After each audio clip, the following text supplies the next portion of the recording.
Hello and welcome to Canvas. I'm here with Suzanne Harris and Suzanne has kindly offered to talk us through her current exhibition at Canvas. We are socially distanced, I'm masked and I have a microphone at the end of a very long pole. So I'm going to take you over to Suzanne. Hi Suzanne, thank you for coming. Anne, thank you. Can you tell me a little bit about the show that you've got here? Yes, I can. I've got 13 paintings up that are figurative, which is really my figurative and portrait work is what I do. It's a mixture really of, I do some work based on childhood, my childhood in the 60s, which I was inspired by to start after finding a packet of Polaroid photographs after my dad died of me and my brothers and sisters on holiday, and it sort of led to this ongoing theme. So is this one here, the first one?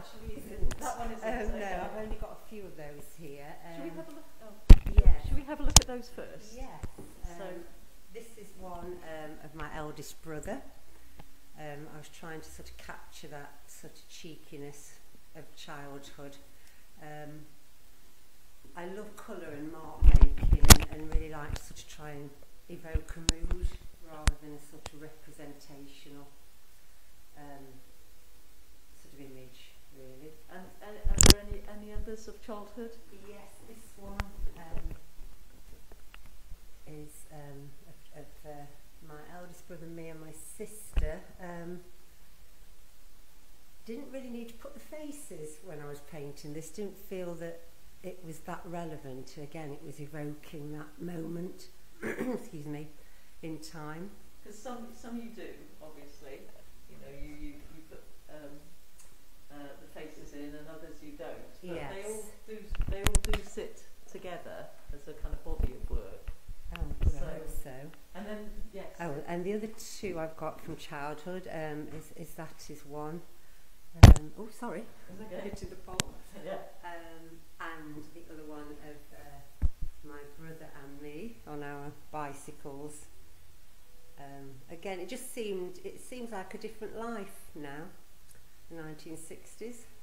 So, yeah, when I first saw your work, it reminded me a lot of Kevin Sinnott. If you think the image behind, in particular, you know, earlier ones sort of with the boys dancing and everything, you've got that kind of kinetic energy in your work. Thank you. That's a real compliment because I love his work. So I'm trying to sort of move more towards that in some ways because even though I might have a plan when I'm painting, I sometimes try to have, I sort of want to not really think about it while I'm doing it sometimes, and my work's leaning a bit more towards that. Because you've also got that kind of Degas theatrical, you know, and also kind of that kind of early impressionist Toulouse-Lautrec with your theatre pieces. They look theatrical. I don't know if they are based on theatres. This, funnily enough, this one was based on theatre, and it was I was inspired because I went to Cornwall, and my friend bought me a theatre thing. It was in the woods. It was for children. We were the only grown-ups there, and it was just fantastic.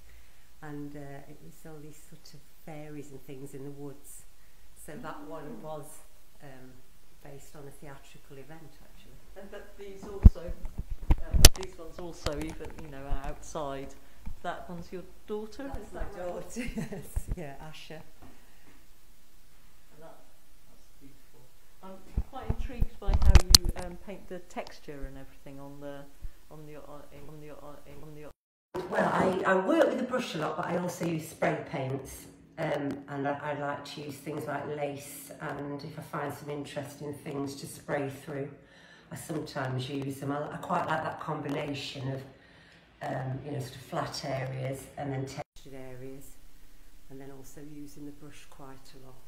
So are you working on a body of work now for where are you going next with the work? I am actually still sort of loosely based on the childhood, inspired really from old photographs that I found. My dad was an avid photographer, so I have piles and piles. So I'm working towards that, doing a bigger body of work really. Yeah. Well, it's really exciting seeing what you're doing, and every time they come in, I mean, the feedback on this has been fantastic. You know, we get a lot with their shows, but we've got people going off to ask partners if they can have them for Christmas. So, I'm pleased with that.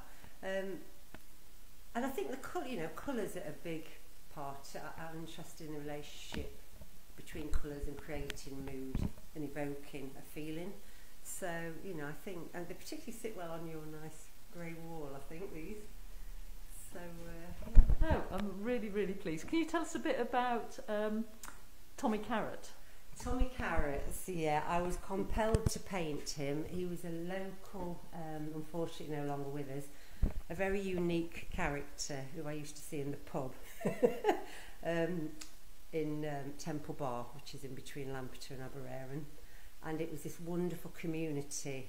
Unfortunately, this is getting eroded all the time. The pub is no longer there.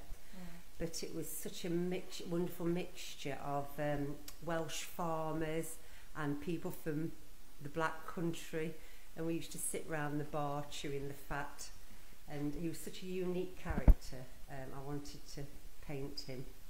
And you hung the picture? Did you take it into the? Did you paint it after he'd passed or whilst he was there? I actually painted it after he'd passed, but I asked him if I could paint him, and he used to always say yes, but he wouldn't let me photograph him. He wanted to dress up, but he never dressed up because he always came after work. So once or twice I sneakily took some very, very bad pictures of him, but because I knew him, I didn't really want to look at the picture that much anyway. Yeah. So I was just trying to capture him. He's got his pint next to him, which was a big feature of the. And did other people in the pub see the picture after? Yes, I was really touched. His best friend, Popeye, who I've also painted actually, I'd put the picture up in the pub and he came in and cried and he said, "You've got him." So I was really pleased because that was sort of what it was about, capturing this uniqueness that Tommy had. Yeah. No, that's beautiful work, and thank you for coming in to give us a quick talk about it. And hopefully we'll have some more work from you again on show in the future. Thank you very Okay, much. this exhibition is on until the end of November, so please pop in before we get hit by any more lockdowns. Okay, thank you, bye-bye.